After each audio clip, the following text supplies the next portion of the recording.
Senhor presidente, demais deputados que persistem aqui no plenário, hoje o que me traz à tribuna é debater um conjunto de eventos da política que estão em curso no nosso país, que estão em curso no estado do Rio de Janeiro, que estão diretamente relacionados e que afetam diretamente a vida do povo.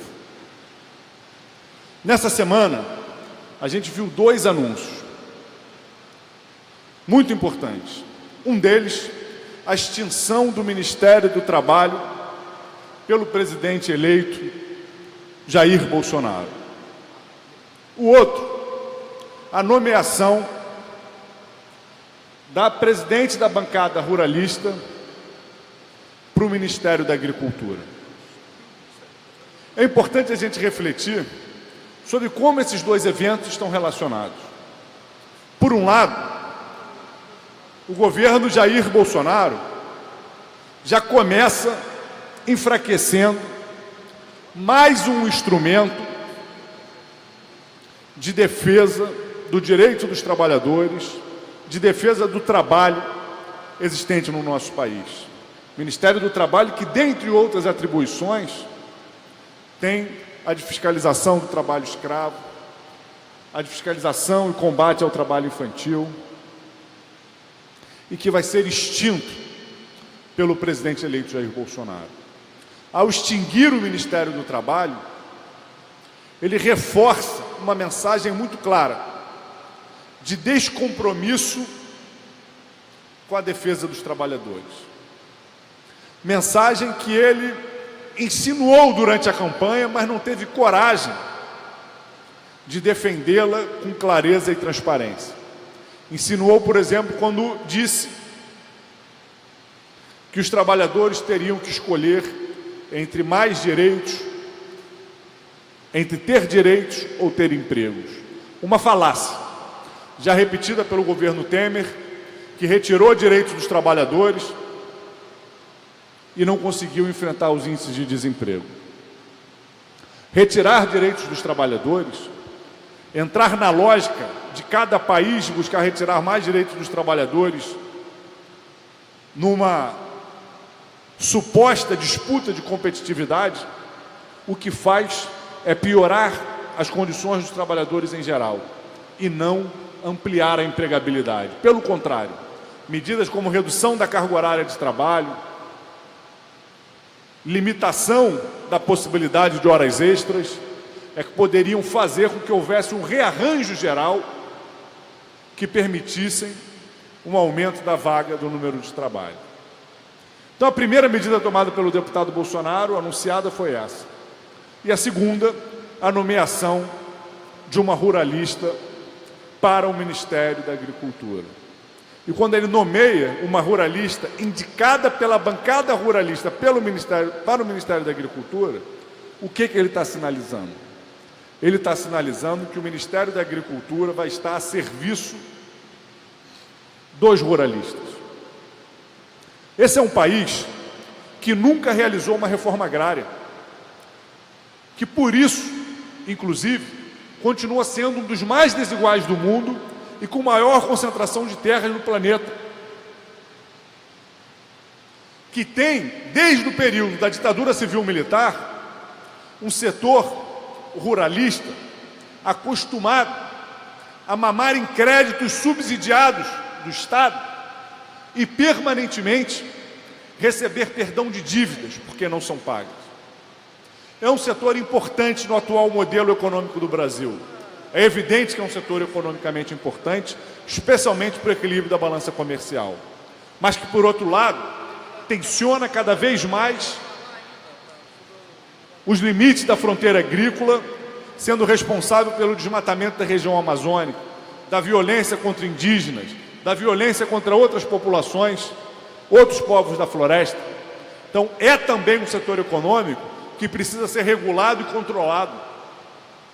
É também um setor econômico cuja forma de operar reproduz as desigualdades sociais no Brasil e que, portanto, também tem que ter seus interesses confrontados de acordo com o projeto de país que esteja em curso. Quando o Bolsonaro na mesma semana, faz esse duplo anúncio, ele deixa claro o que ele tentou esconder ao longo de toda a campanha, o seu lado, a favor dos poderosos, a favor de quem detém o poder econômico e contrário aos trabalhadores, contrário àqueles que, num dos países mais desiguais do mundo, necessitam de maior proteção social. E aqui no estado do Rio de Janeiro, berço político da família Bolsonaro, a gente assiste a esse episódio patético, onde o deputado André Correia tenta se cacifar como candidato à presidência da Alerj, até no momento da prisão, oferecendo como moeda de troca para o PSL retirar a Comissão de Direitos Humanos do PSOL. Isso é um episódio patético, porque a Comissão de Direitos Humanos existe nessa casa, porque essa casa, respeitando a Constituição brasileira, que consagra os direitos humanos, tem como obrigação também zelar pelos direitos humanos. Aliás, como também zela pelos direitos dos trabalhadores ao ter uma comissão do trabalho. Quando esses deputados querem a Comissão de Direitos Humanos, se são eles contrários à Comissão de Direitos Humanos, eles não estão simplesmente confrontando uma força política. Eles estão querendo que essa casa deixe de cumprir com as suas prerrogativas constitucionais e deixe de zelar pelo respeito dos direitos humanos da população. É a mesma coisa que faz Jair Bolsonaro quando extingue o Ministério do Trabalho. E que papelão cumpre o deputado André Correia de aceitar ser ele um dito ambientalista, um dito republicano, um dito defensor da Constituição, aceitar o papelão de cumprir esse papel para se cacifar como candidato à presidência da Alerj. E o que é mais grave é que nessa sanha de confrontar os direitos humanos, a bancada do PSL, o deputado Flávio Bolsonaro, eleito senador, colocam como eixo central o combate a uma força política, o combate à esquerda, o combate ao PSOL. Quais são as forças políticas que se movimentam com um horizonte estratégico de combate a outras forças políticas? São aquelas totalitárias, são aquelas que se movem por autoritarismo, pela incapacidade de conviver com a diferença. São aquelas que, ao não conseguir deixar claro para o conjunto da população os seus objetivos, trabalham o tempo inteiro na construção e na produção do inimigo a ser combatido. Eu quero saber, desafio o deputado Flávio Bolsonaro a dizer qual foi o voto da bancada do PSOL nessa casa que justifique que sejamos perseguidos politicamente. Qual foi a posição? É porque defendemos que um homicídio praticado por seja lá quem for tenha que ser investigado, seja por um traficante, seja por um assaltante, ou seja, principalmente por um agente do Estado? É porque a gente denunciou todos os esquemas de corrupção que a gente viu, que a gente desconfiou, que a gente supôs que estivesse acontecendo?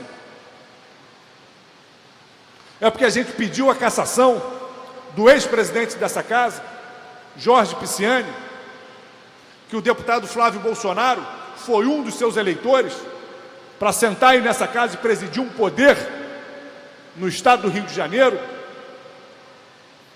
Ou ele não sabia que contra o deputado Jorge Pisciani rondavam denúncias que depois acabaram levando à prisão dele? Agora o deputado Flávio Bolsonaro não sabe, não sabia, que contra o deputado André Correia também rondavam essas denúncias.